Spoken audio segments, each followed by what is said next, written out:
Jones is off today. I see why Mr. Stein hired you. Look up at my face.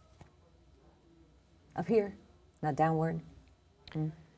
Mr. Stein is a colorful man, unfortunately misunderstood. He has a sound mind. He has the ability to think, reason, and understand for himself, and make sound judgments. I can't agree with you.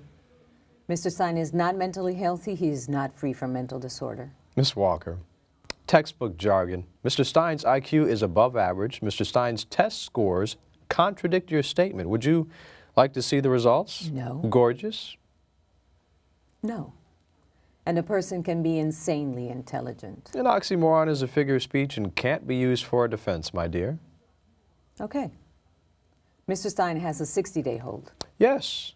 Yes, I'm aware of the hold. I would like to hear Dr. Mitchell's explanation. Dr. Mitchell has no intentions of meeting me. Miss Jones conveniently took off. She hospitalized my client under insinuating circumstances. I'm so sorry, darling. They hung you out to dry. Is that what you think? Yes, undoubtedly. All right. Well, Dr. Mitchell won't be attending this meeting. So you squander around time for the purpose of being in my company, Anita? Self-aggrandizing is not your good trait. I have a very good handy trait. On a more serious note, I have an injunction to discharge my client forthwith.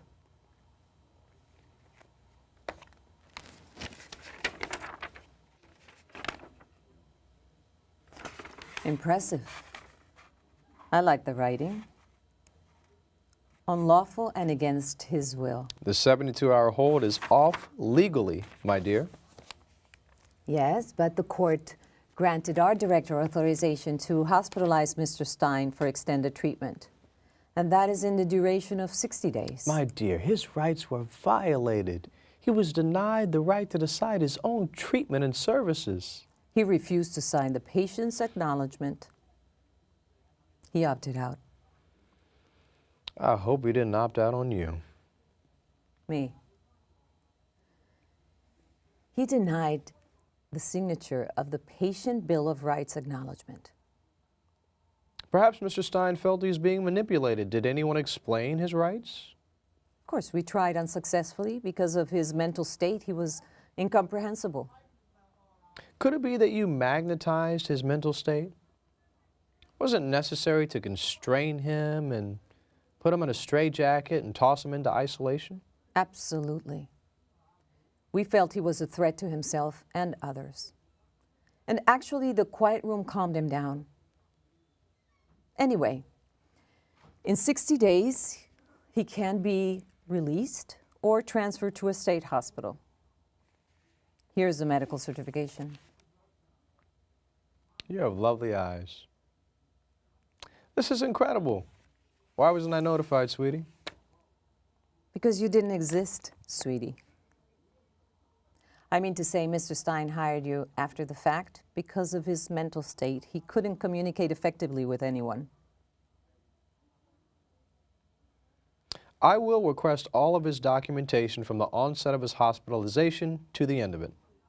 We followed all directives. Our staff interviewed him. We had a group interview. And we determined unanimously that he should extend his treatment. He couldn't be released in the state that he was.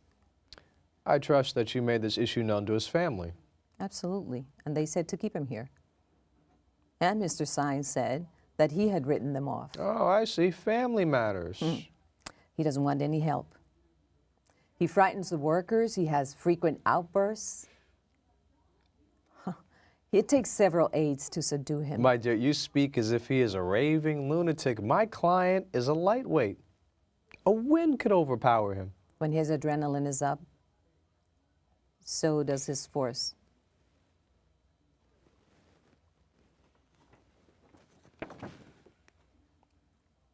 Nice photo. Nice? That is a before picture. Have you seen him lately? Yes, I have. There's a slight difference. This is a hospital. He looks a bit scrubby. His You chopped off his locks? Of course, for sanitary reasons. Mr. Stein is a respected member of society. His family owns Stein Furniture Corporation. Tell me something I don't know.